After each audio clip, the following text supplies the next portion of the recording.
Today we start the next chapter, which is on phase diagrams. First, let us start by playing a video.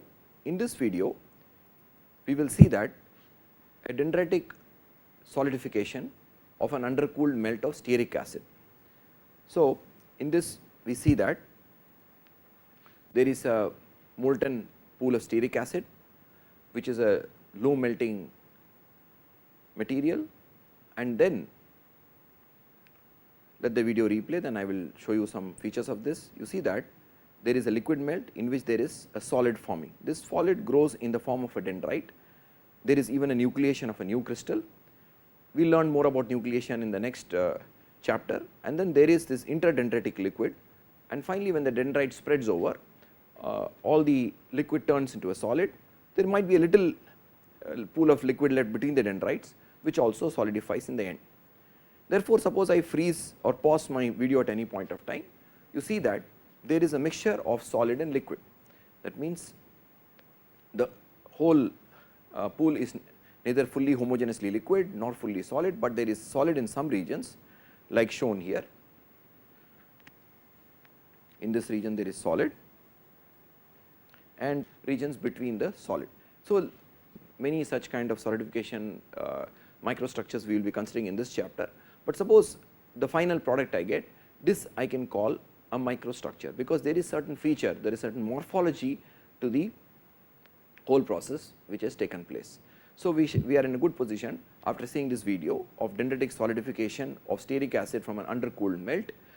We will technically define what is meant by an undercooled melt when we talk about phase transformations, but for now we will consider that we are below the melting point of stearic acid, and this whole solidification is taking place at a temperature which is kept constant below the melting point of the stearic acid. So, we start with a molten pool, and this molten pool slowly solidifies. So, we are in a position to take up the chapter on phase diagrams. Phase diagrams are also called sometimes equilibrium phase diagrams. We will discuss this word equilibrium in the context of phase diagrams a little more in the coming slides, but whenever we use the word phase diagrams, typically we mean equilibrium phase diagrams. In the context of this, we will learn about something known as the phase rule. We will take up some typical phase diagrams, and we will understand how to find out the fraction of the phases formed using the lever rule. There are many good textbooks in this area. There is even an ASM handbook or an ASM book published by ASM in this area, but the book by Prince on alloy phase equilibria is a good classic text in this area. But most material science books or physical metallurgy books will definitely have a long chapter devoted to phase diagrams. First and foremost, we should note that phase diagrams are an important tool in the armory of a material scientist. So, suppose there is a material scientist and he wants to understand phase evolution behavior, or wants to understand what phases exist for a given composition at a given temperature and pressure, then he would rely on phase diagrams. There are extensive collection of binary and ternary phase diagrams in literature. There are dedicated handbooks which deal with phase diagrams. The other important tool, which will be the topic of the next chapter, is something known as the TTT diagrams, or the time temperature transformation diagrams. If you want to understand a phase diagram in the simplest sense, we can think of it as a diagram which demarcates various regions of existence of various phases. That means it is something like a map which demarcates regions based on political, geographical or other criteria. For instance, when you look at a map, you know that there is grasslands in some place, mountains in some place, or you can say one country is in one place, another country is in a different place. Here this is a map which demarcates different phases which exist. So, in some sense, a broader sense, phase diagrams are maps. And we should note that material scientists will encounter many more maps, like creep mechanism maps, material selection maps, etc., which form an important tool in the armory of a material scientist. And therefore, a thorough understanding of phase diagrams is a must for all material scientists. As I pointed out, phase diagrams should also be called equilibrium phase diagrams, and this usage requires a special attention. This is because though we mean equilibrium, in practical terms the equilibrium we are considering is not global equilibrium, but what we call as the microstructural level equilibrium. So, we have defined a very functional definition of microstructure before as a combination of phases, defects, residual stress and the distributions, and equilibrium we typically talk about, which is described in phase diagrams, is not the global equilibrium, but what we call microstructural level equilibrium. We will consider some more aspects of this in the coming slides, but one point I would like to mention for now, that suppose I have a combination of two phases, say phase A which I am marking in a whitish color, and a phase B which is the intermediate phase. So, this is phase A and this is phase B. Now, obviously, if you have such a distribution of phases which constitutes my microstructure, then there are a lot of internal interfaces. So, there are these red lines are interfaces between phase A and phase B. These interfaces obviously cost energy to the system, and if you allow the system, you expect that system to coarsen. In other words, you would expect this wavelength, say for instance this wavelength A, to increase, and in the ultimate limit I would not like to have so many interfaces in the system, and the global minimum, if you obtain it, you expect that the entire phase A would be present, and I am drawing a schematic here. So, this is a schematic.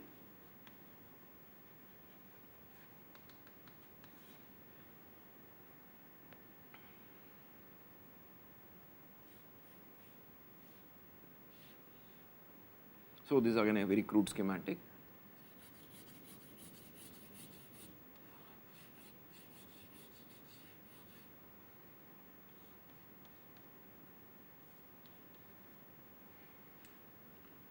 So, what I would expect is that the entire phase A will be on one side, the entire phase B will be on the other side, the entire phase A will be what you call bounded by a what you may call a Wolf construction low energy surface, so that the entire surface energy of this becomes minimum. You would also expect that the surface energy of this phase B is also low, and additionally that the interface which is marked in the red color between A and B is also a low energy interface. But rarely we take a system from this configuration, which is a microstructural level equilibrium, to a global equilibrium. So, I can label this as a microstructural level equilibrium.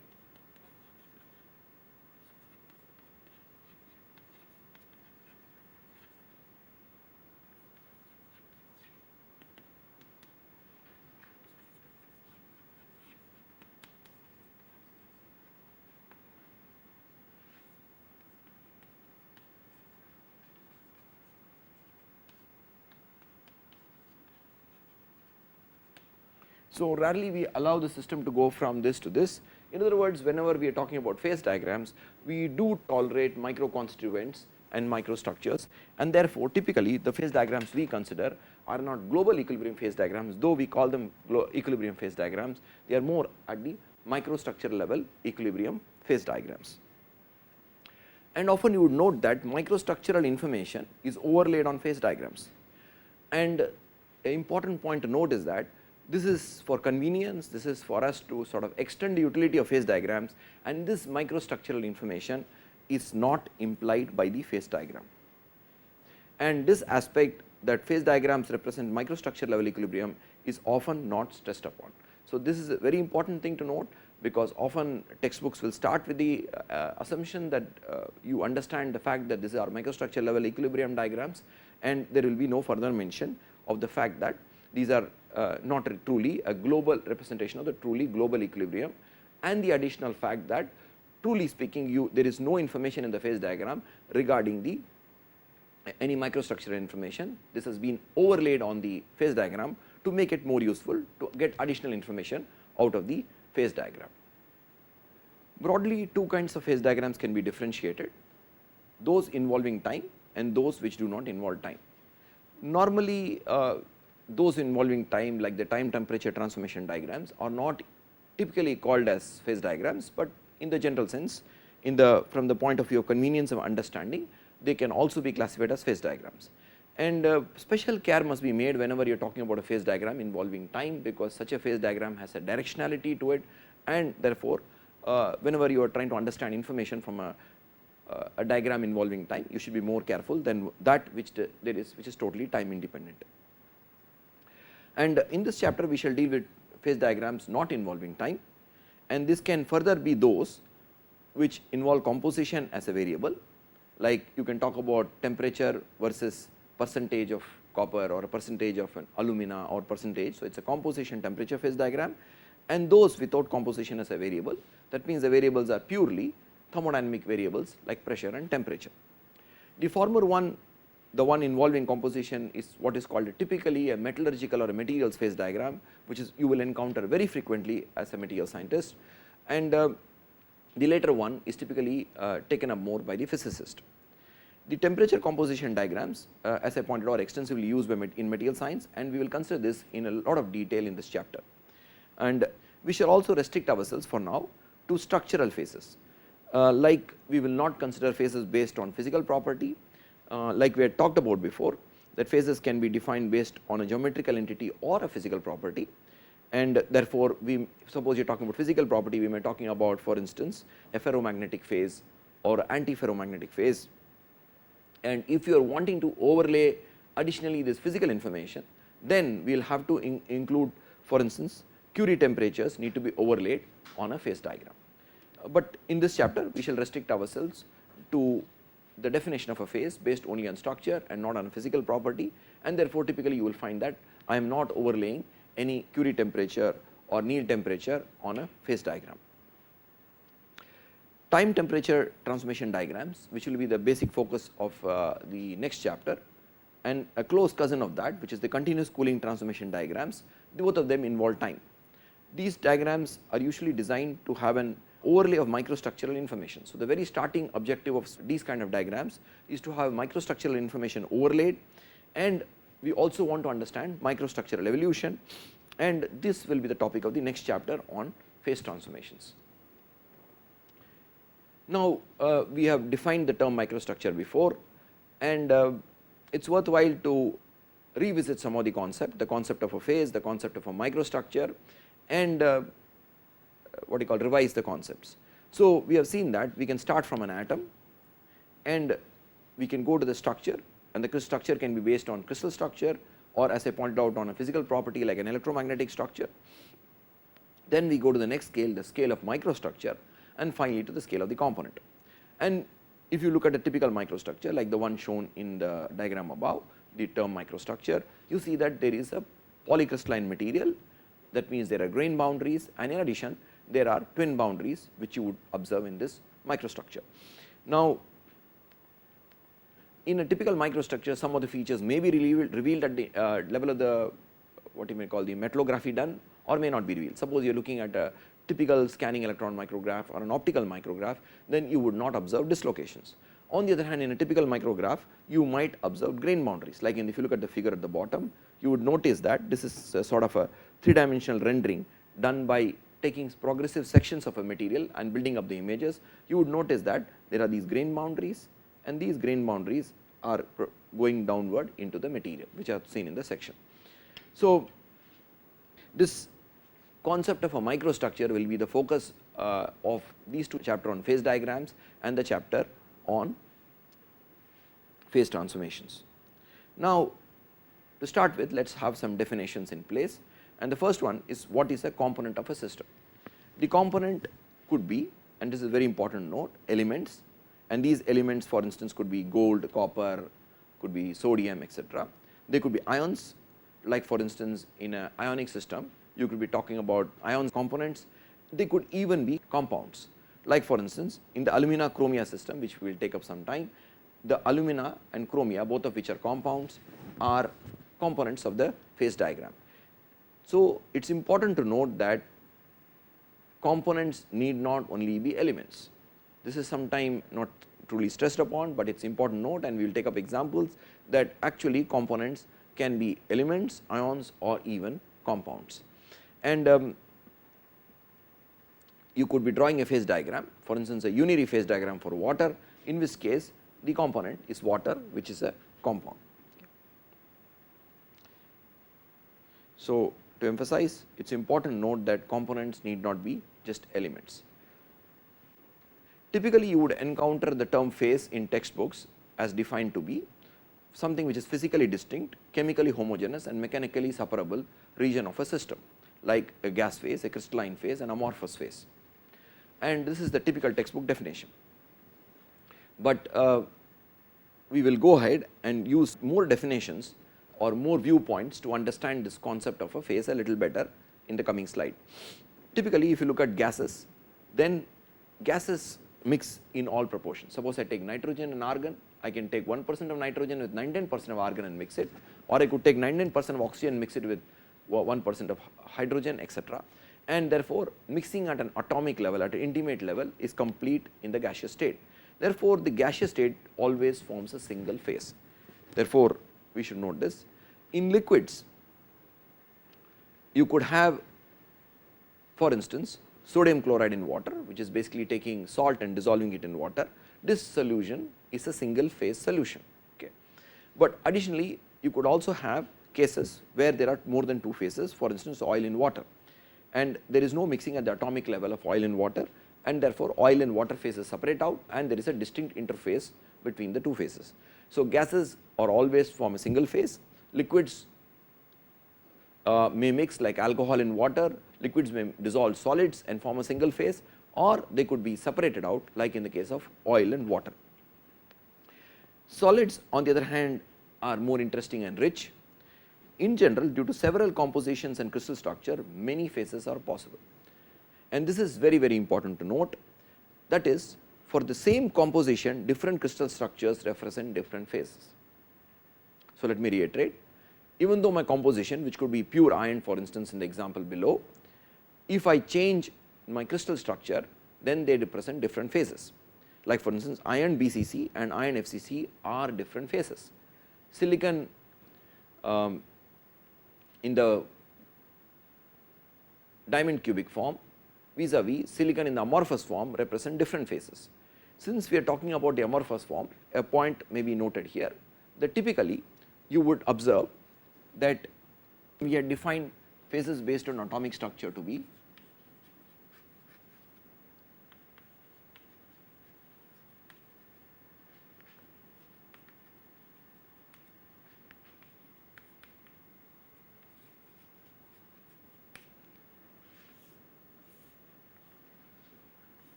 crystalline, quasi-crystalline and amorphous.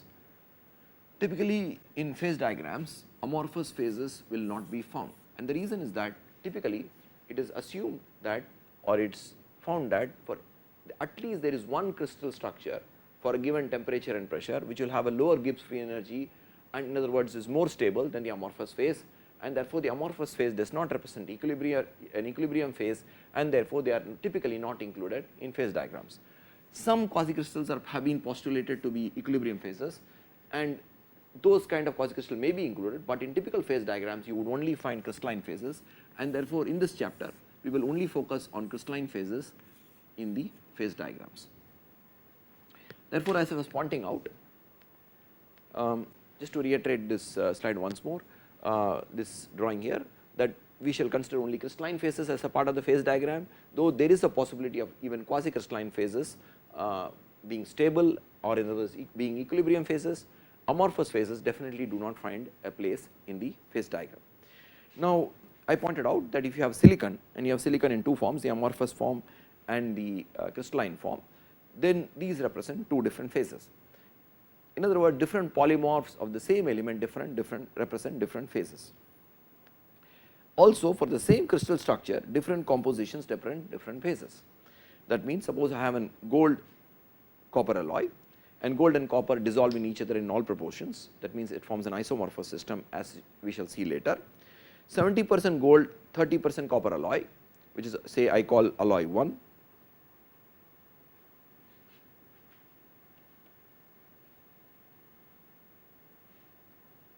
and say this is alloy 2.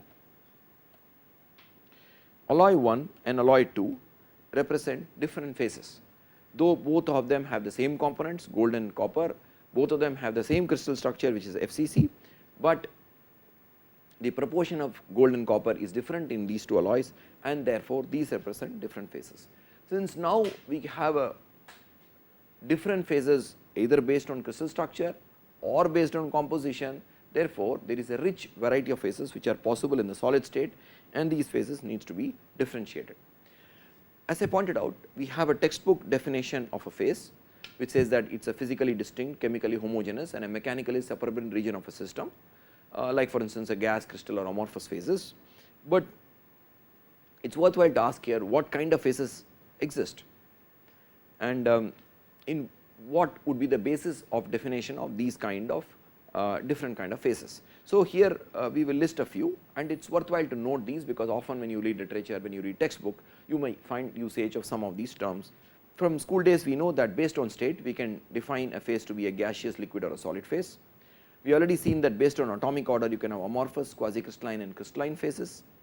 We have also seen before that based on band structure you could have insulating, semiconducting, semi-metallic and metallic phases. For instance, often you may read literature wherein they talk about phase transformation from a metallic phase or a metal insulator transformation. So, that means they are talking about a metallic phase going to an insulator phase, and this kind of a phase transformation involves a change in the property, and this property has been defined based on the band structure. Additionally, you could have definitions of phase based on properties, like people would refer to ferromagnetic phases, superconducting phases, paraelectric phases, and often you will note terms like when you heat a ferromagnetic substance, it turns into a paramagnet. That means a ferromagnetic to paramagnetic transformation can be considered as a phase transformation which has been defined based on property.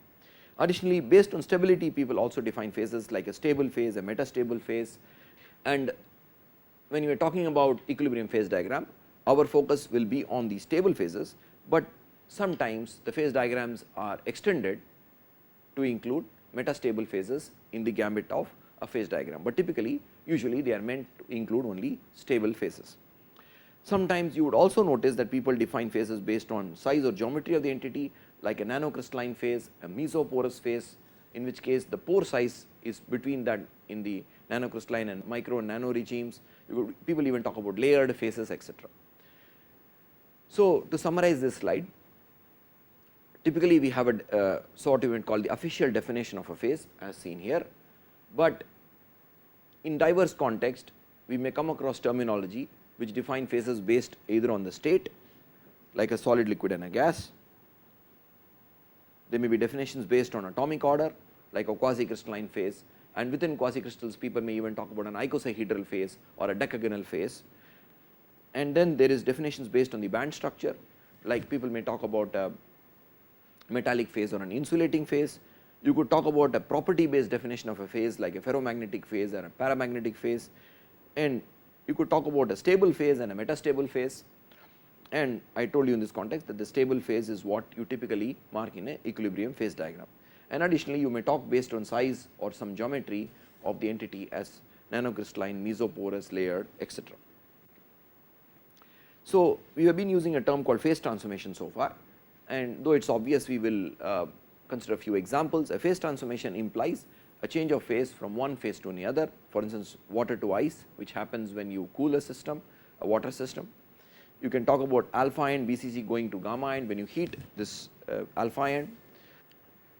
Additionally, if you are talking about gamma ion at high temperatures, which is cooled, then you would observe a phase transformation in which you will obtain an alpha ion and a cementite.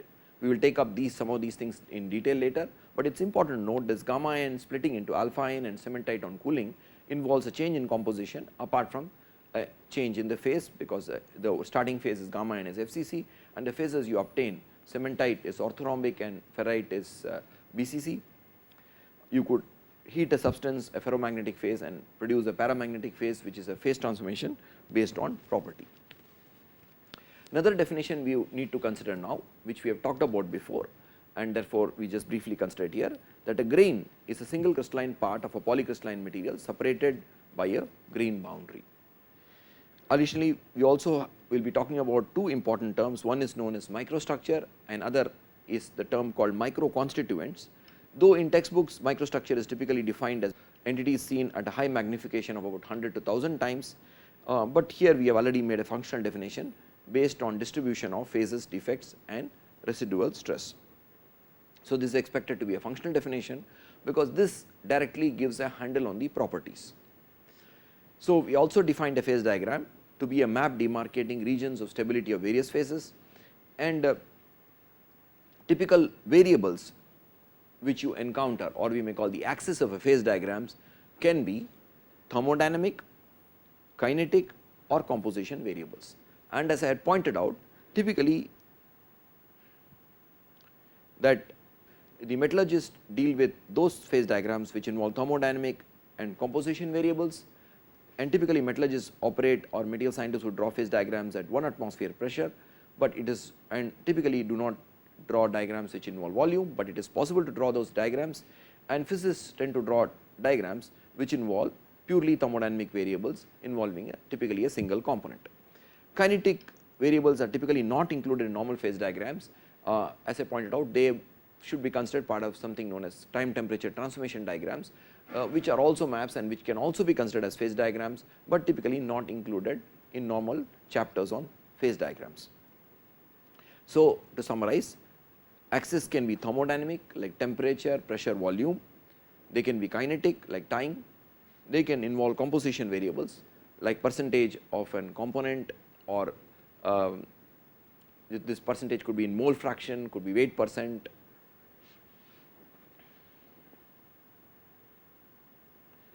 In single component systems, which are also called unary systems, the usual variables are temperature and pressure. So, you could also draw temperature volume diagrams, but the typical variables chosen to plot such unary diagrams are temperature, pressure, and we will see an example in one of the coming slides. And as I pointed out, the diagrams, phase diagrams drawn in material science, temperature and percentage of one of the components, which could be in usually in weight percent or atomic percent, forms the other axis. So, whenever you are interested in kinetics, only then we consider phase diagrams with time, like the continuous cooling transformation or the TT diagram, wherein temperature and time are the variables.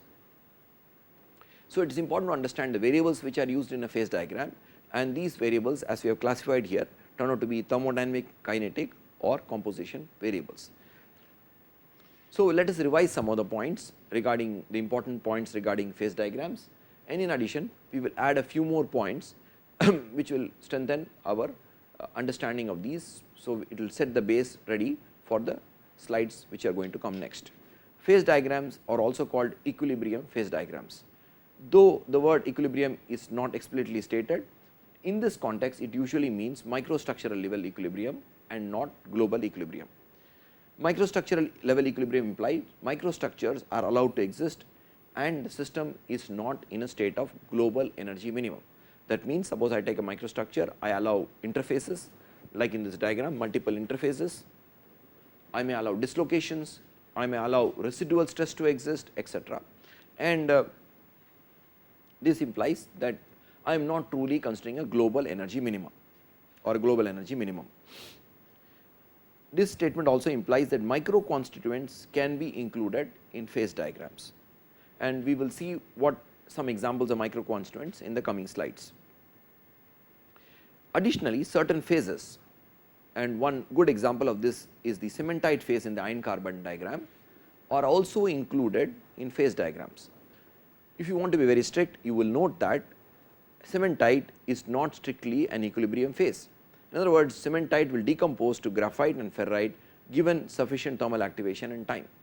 That means that cementite in the truest sense should not be included in a phase diagram, but you will notice that whenever we draw an iron carbon phase diagram, cementite is included because it is a reasonably metastable phase and will continue to exist as cementite for long periods of time, and but truly if you allow it to transform, it will transform into graphite and ferrite.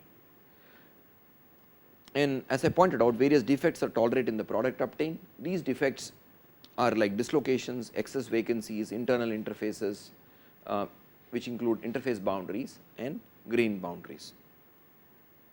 Another important point which we have to note here, and I will emphasize it again when we actually do this operation, is often cooling lines paths are overlaid on phase diagrams. Now, whenever I am talking about an equilibrium phase diagram, I automatically imply that time is not a variable.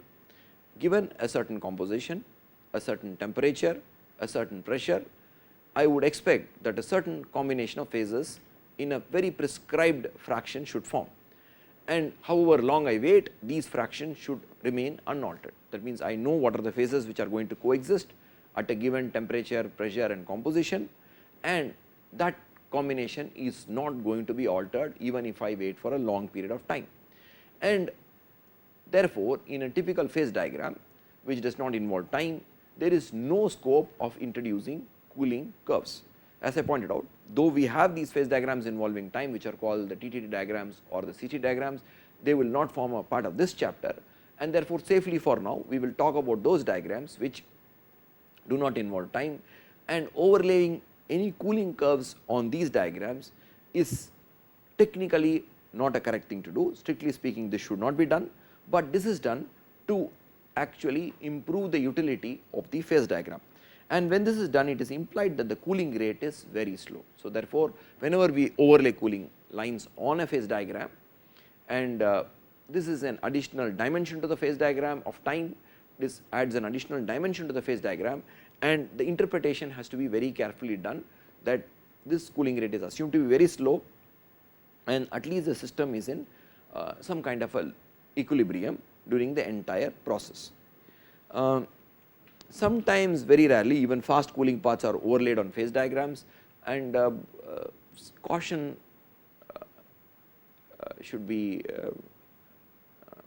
exercised when you are doing this, because then the interpretations of the original phase diagram are no longer valid, where time plays no role. So, to emphasize this last point again, whenever you are overlaying cooling lines or cooling paths on phase diagrams, it is expected to, or it is understood that the cooling rate is very slow. It is understood that you are actually extending the utility of the phase diagram beyond its very strict usage sense, and the system is assumed to be in equilibrium during this entire cooling process. Next, we come to an important point which is known as the Gibbs phase rule in the context of phase diagrams. The phase rule, which is also called the Gibbs phase rule, connects degrees of freedom, the number of components in a system and the number of phases present in a system via a simple equation. To understand the phase rule, one must understand the variables of the system along with the degrees of freedom. So, in this context, the degrees of freedom is a technical term, and we will try to understand what does this imply in the context of a phase diagram. In general, suppose we are not particularly talking about phase diagrams, the general definition of degrees of freedom is that in response to a stimulus, the number of ways in which a system can respond corresponds to the degrees of freedom of a system. In other words, suppose I have an object like this and I have a stimulus which is a force which is pushing, then obviously this object as a whole cannot move along the x direction, but it can rotate along this. So, this is one degree of freedom, this rotation, and maybe there is a little tolerance in this direction, a rotation in the other direction, but because of the constraint this cannot move totally as a whole rigid body along towards the direction of the camera. Therefore, you can think of degrees of freedom that it is the ways in which a system can respond in response to a stimulus. But in the context of a phase diagram, as we shall see, that the degrees of freedom has a very specific meaning, and we shall try to understand the phase rule by considering examples from actual phase diagrams, in which we will see in the coming slides.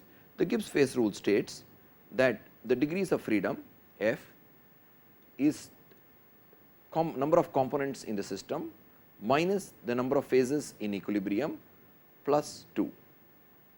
Now, in other words, I can write that f minus c plus p is equal to 2, and this 2, as we shall see, comes from the two thermodynamic variables, temperature and pressure. So, the Gibbs phase rule is a simple equation which connects the number of degrees of freedom with the number of components, the number of phases which are in equilibrium, and the thermodynamic variables which are 2 in number. What are the variables in a phase diagram we need to understand before we understand the degrees of freedom? The variables in a system are composition variables plus thermodynamic variables. Suppose I want to specify the composition of a phase, I need c minus 1 variables to describe the composition of a phase. Why? Because suppose I have an A, B, C phase diagrams, then the total of all the percentages of A plus B plus C is 100. Therefore, there is one equation connecting the various phases, the composition of various phases, and that is why I do not need C composition variables, I need C minus 1 composition variables to describe the composition of a phase. To reiterate, the composition of a phase is prescribed by C minus 1 variables, because if the composition is expressed in percentages, the total percentage is 100%, or if expressed in fractions, the total fraction will add up to 1. That is, there is one equation connecting the composition variables, and therefore, we need to only specify C minus 1 variables to specify the composition of any given phase. And therefore, suppose I have P phases in equilibrium, like for instance, I had drawn a diagram on the board some time back in which there were two phases in equilibrium, say this phase A and phase B, it could be phase alpha and phase beta.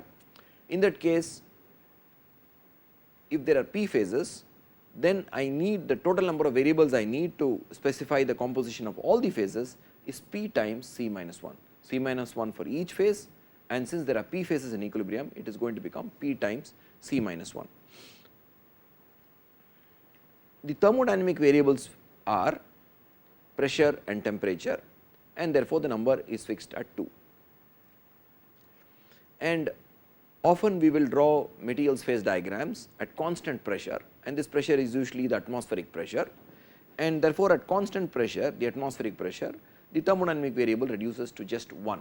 Therefore, even though in general I have two variables which I need to take into account, but given the fact that most of the metallurgical phase diagrams are drawn at 1 atmosphere pressure, I have just one thermodynamic variable which I need to take into account.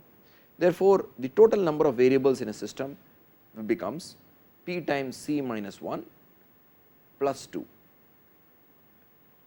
and as I pointed out, this variable system are a sum of the composition variables and the thermodynamic variables, and the degrees of freedom in a system have to be less than the number of variables. So, because that is the maximum limit set is the number of variables in the system, and therefore, the degrees of freedom always have to be less than the number of variables in the system. So, the Gibbs, according to the Gibbs phase rule, for a system in equilibrium, the chemical potential of each species is same in all the phases.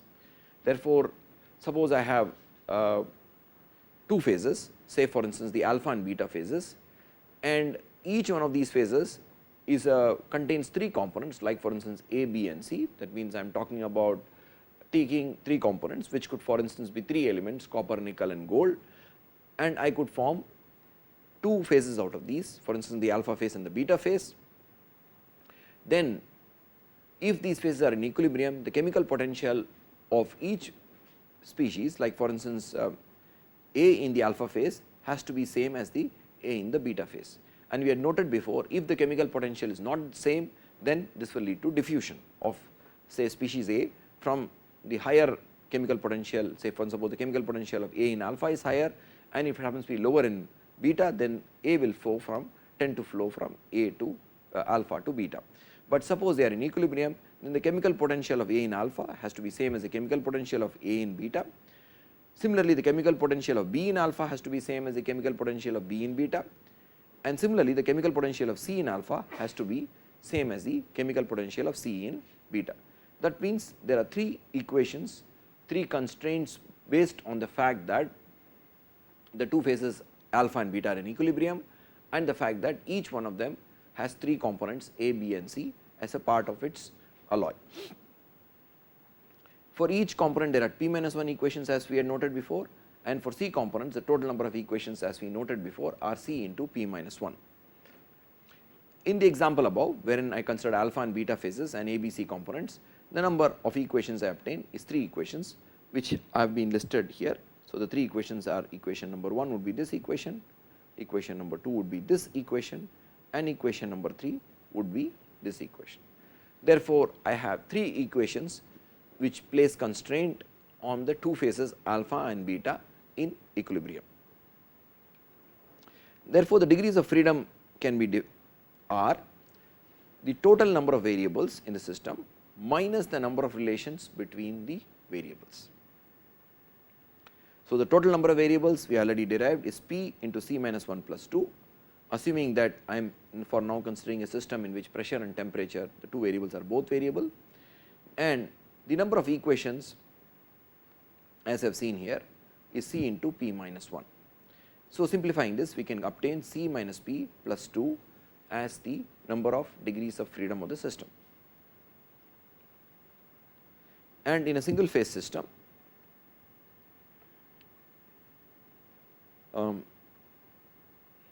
F is equal to number of variables.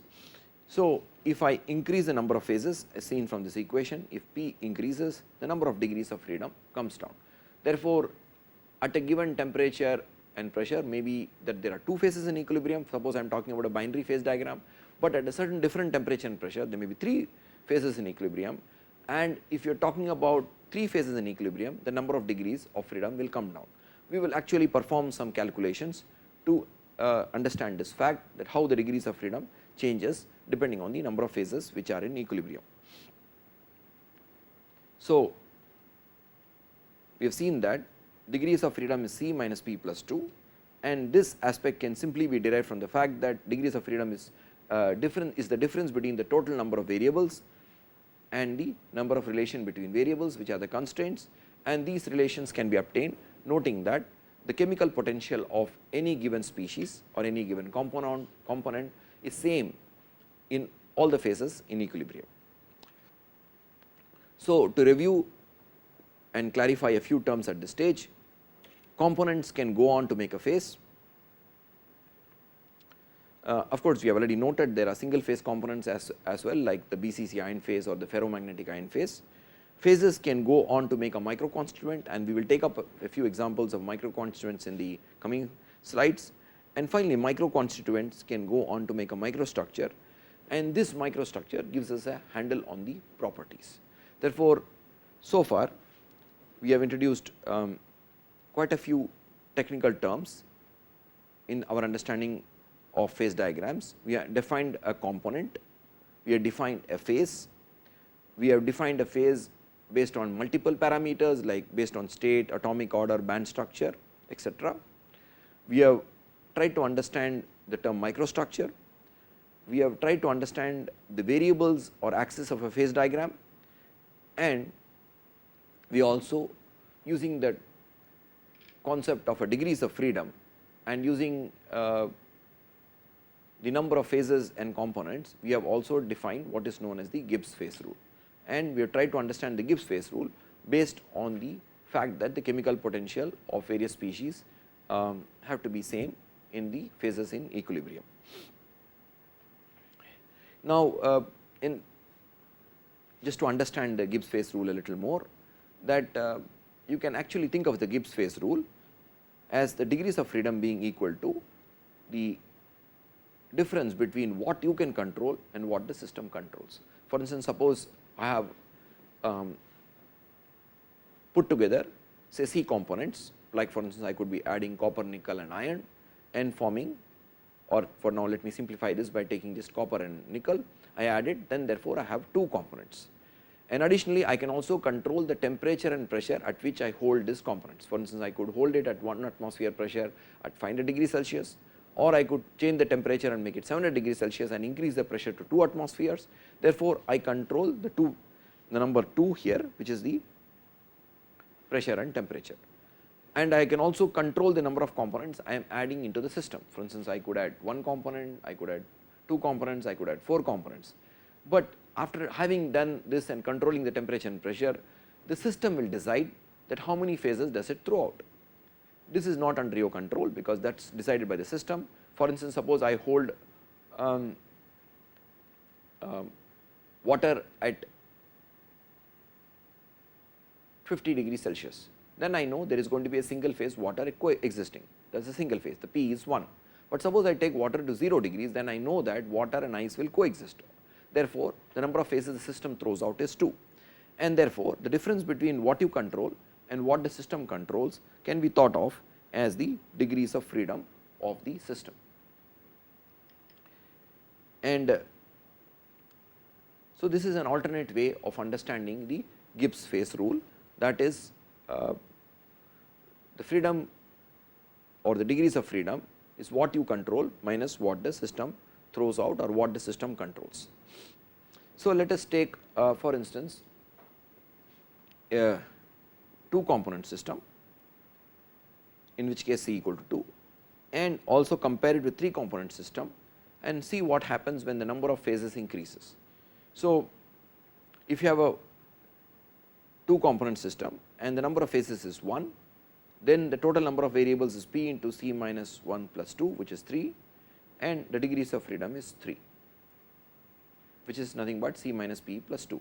So, C is 2 here, phases p is 1. So, 2 minus 1 is 1, 1 plus 2 is 3. But suppose the number of phases increases to 2, then the total number of variables increases to 4, and correspondingly the degrees of freedom reduces to 2. And in a 2 component system, suppose I have 4 phases in equilibrium, the degrees of freedom falls down to 0. Similarly, in a 3 component system, I can evaluate that suppose I have a 1 phase, right, and the total number of variables becomes p into C minus 1 plus 2, which is 4, and correspondingly the degrees of freedom, which is now 3 minus 1, 2 plus 2, which is 4. But you would notice that suppose I have a system in which there are 2 phases in equilibrium in a 3 component system, the number of degrees of freedom comes down to 2, 3, and then progressively as the phases increase, my degrees of freedom comes down. Now, in a 2 component system, suppose I am using a reduced Gibbs phase rule, in which case the p minus e C minus p plus 1, in this case you would notice that if 3 phases are in equilibrium, already the degrees of freedom will become 0. Therefore, most often than not we will be talking about 2 component systems, which we will be taking many examples like the iron cementite system or many more systems. You will notice that when there are 3 phases in equilibrium, the number of degrees of freedom becomes 0. That is because I am not using this temperature and pressure both as variables, but I am using a reduced Gibbs phase rule, wherein only one variable is there, which is temperature. Pressure is assumed to be constant at 1 atmosphere. Now, there is a curious resemblance between what you might call the Gibbs phase rule, and there is a geometrical cousin of it, which is known as the Euler rule for convex polyhedra. Though this particular slide is not very important from the point of view of phase diagrams, but it is an interesting observation, and this topological analog of the Gibbs phase rule is interesting to note. The Gibbs phase rule says f minus c plus p is equal to 2, and the Euler's formula for convex polyhedra can be written as V0 minus V1 plus V2 is equal to 0. Now, V0, for instance, suppose I am talking about a cube, V0 is the number of vertices, and for a cube there are 8 vertices.